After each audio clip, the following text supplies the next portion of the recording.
endala abakyala bagigwamu. Mukyala agenda n'abanga asiibye olunaku yatandise asiibye. Wa fi athnaa'i nahar, mu makkati g'olunaku oba baada salatu al-asri, nazza omukono emabega ne yeekoona akagere n'alengera ku mwezi n'aga nti olunaku lwange lino lumalako. Eyo nsobi.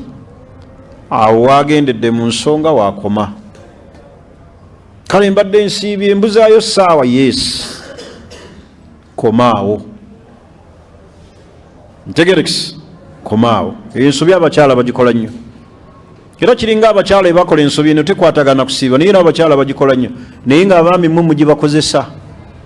Omukyala n'abeera nga abadde mu nsonga wiiki namba oba nnaku 5, oyagala kwegatta naye.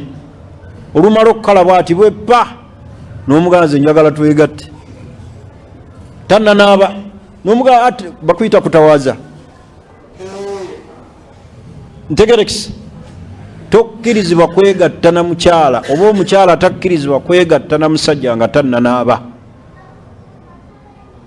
Amala kunaaba ne bw'aba akaze, bw'atagenda mumaanyi naga akantawaazeeko.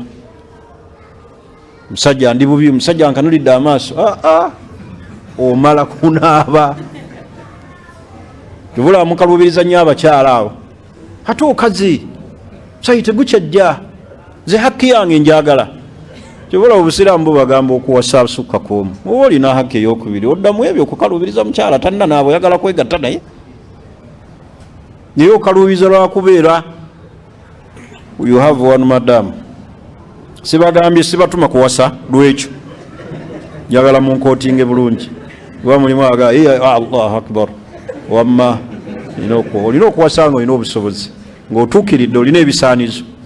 Saagala obugumire wano mu ddalasa ngenda owase buwasa nga tulina busobozi.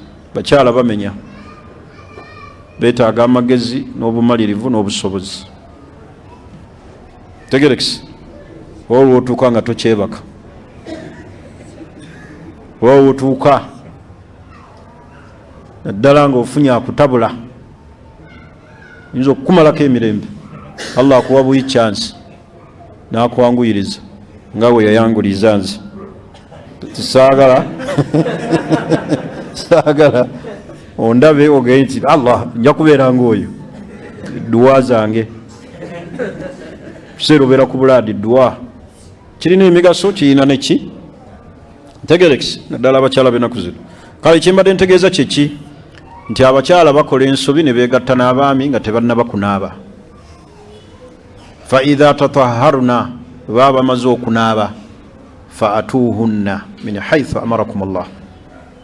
Aya kyetegeeza mubeere nabo nga Allah bwe yalagira. Ate aya erimu tuhuru za mirundi ebiri. Tuhuru esooka kutukawo musaayi. Tuli fenna wayasalunaka anil mahid kul hiya adha fa'tazilu an-nisaa fil mahid wala taqrabuhunna hatta yatuhuruna. Tusanga bamaze okukala kwa musaayi.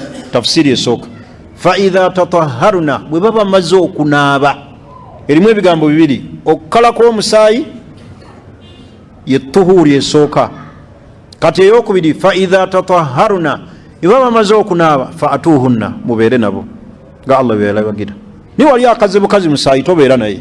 Ensobi abakyala bagikola. Naaba nga tannanaaba neyeegatta n'omusajja.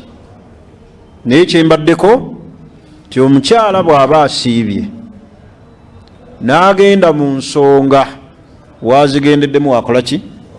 Wakoma okusiiba. Ntegerekisi, ekirala abakyala abamu ensobi gye bakola basuubira nti esiibulwa. Tesiibulula. Okweteekako hiina ku maaso.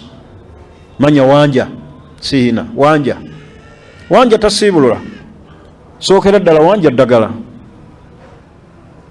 Era n'omusajja akkirizibwa muteekako ku maaso. Teyawulidde ku bakyala bokka. Nabbi sallallahu alaihi wasallam yamuteekangako. Ntegerekisi, naye omukyala basuubira abamu nti okweteekako wanja ku maaso kisiibulula. wanja tasibula. Ekisuubula kyeki kyekyo ekiyingira mu kifo awayingiza ekyokulya. Amaaso si kifo kiyingiza kyakulya. Amaaso si kifo kiyingiza kyakulya.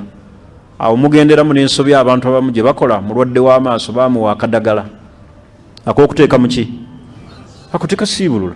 Kubanga amaaso si kifo ekitwala mu ssebusa.